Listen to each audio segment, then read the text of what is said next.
Hello friends, this video on breathing and exchange of gases part 14 is brought to you by examfear.com. No more fear from exam. Transported.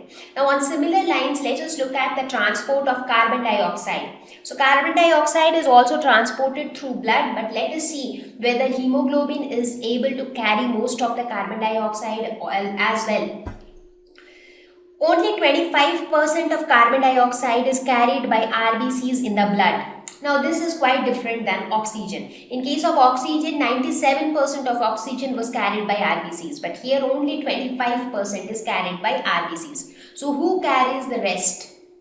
Around 7% is carried in the form of plasma, that is dissolved in plasma, and the remaining 70% approximately is carried in the form of bicarbonate. So in case of carbon dioxide, most of the carbon dioxide is carried in the form of bicarbonate. Now how it is carried in the form of bicarbonate, that also we will see.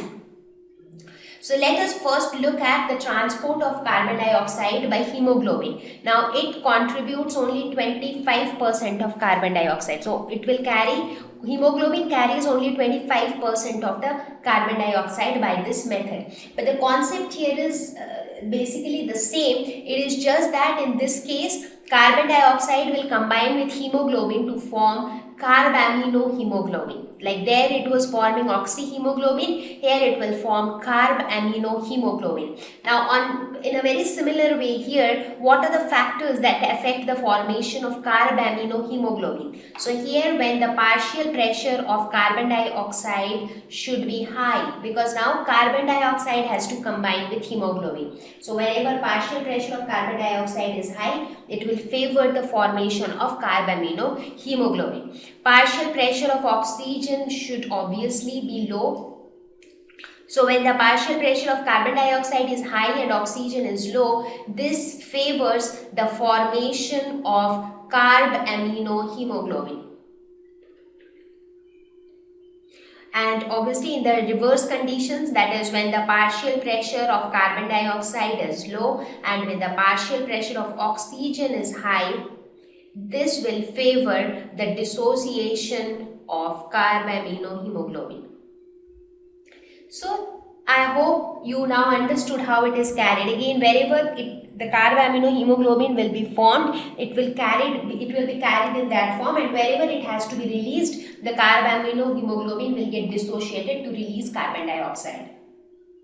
So let us quickly look at the transport of carbon dioxide from tissues to alveoli. So it is just the opposite path as compared to oxygen. So let us see how the transport of carbon dioxide takes place. Now this will take place from the tissues to the alveoli. Now let us suppose this is the alveoli and this represents the tissues.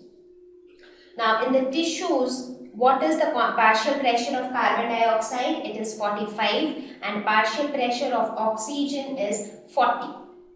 And in the alveoli, the partial pressure of carbon dioxide is 40 and the partial pressure of oxygen is 104. These are all in millimeter of mercury. So that is the unit which we are using everywhere. So even if I have missed out somewhere, it is always the same unit everywhere. So now if you look at the values of the concentration, the partial pressure of carbon dioxide and oxygen, what do you see here? Carbon dioxide is more and oxygen is less. So this will favor the formation of carbaminohemoglobin. Right? So that means here the carbon dioxide will be released into the blood and carbaminohemoglobin will be formed. So carbaminohemoglobin will be formed, and then the carbon dioxide will be carried by the blood in the form by the hemoglobin in the form of carbaminohemoglobin, and as soon as it reaches near alveoli, the conditions, that is low partial pressure of carbon dioxide and high partial pressure of oxygen, will favor the dissociation of carbaminohemoglobin. So as a result, this will get dissociated, and when it gets dissociated, what will happen? CO2 will be released. So CO2 will be released into the alveoli. So that is why CO2 is that is how CO2 is transported from tissues to alveoli. So if you look at this entire process here also, you will see this deoxygenated blood you see here. So here if you see, these are the body tissues. From the body tissues, carbon dioxide will come out. Here it will be carried in the form of carbaminohemoglobin, and as soon as it reaches near the alveoli, it will get dissociated and CO2 will be released into the alveoli. So this is how transport of gases take place. Now, carbon dioxide, most of it is carried in the form of bicarbonate. So let us see how it is transported in the form of bicarbonate. Now, there is an enzyme called carbonic anhydrase which play a very important role here. Now, where is this enzyme found? So, where is this enzyme carbonic anhydrase found? Now, this enzyme is present in high concentration. So, you will actually find it in very high concentration in the RBCs, that is the red blood cells, and they are found in very low concentration in the plasma.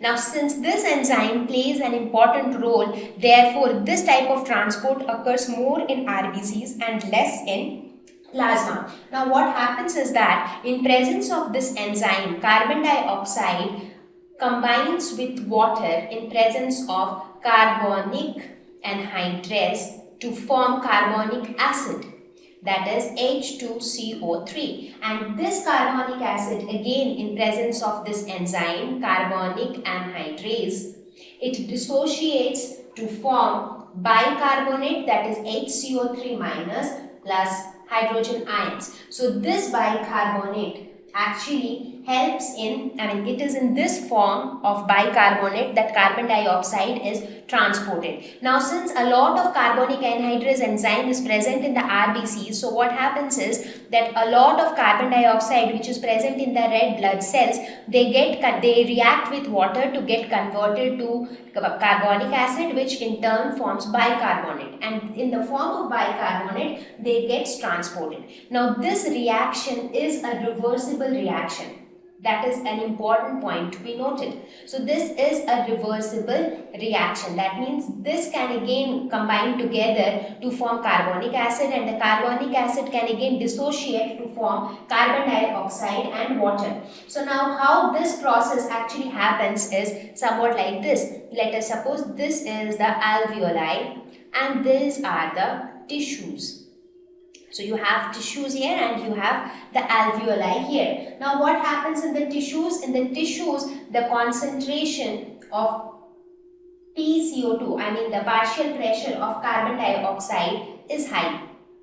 Right? Now since the partial pressure of carbon dioxide is high, what happens is carbon dioxide diffuses out. So the carbon dioxide diffuses out. Now as soon as it diffuses out into the blood, this enzyme is present, carbonic anhydrase. As a result, it gets converted to bicarbonate. Now, it gets transported till the alveoli in the form of bicarbonate. Now, when it reaches near the alveoli, what happens? The partial pressure of carbon dioxide is lower in the alveoli. So, as a result, the opposite reactions start to take place, and when the opposite reaction take place, what happens? CO2 is released, and this CO2 is then released into the alveoli. So the concept, here also the entire concept of transportation is the same. Formation of something and dissociation of something. So formation of something's favorable condition is at one end, dissociation's favorable condition is at the other end, and that is how transport takes place from one end to the other end. So this is how almost 70% of carbon dioxide is transported in the form of bicarbonate. So now let us see what we concluded based on our discussion on transport of gases.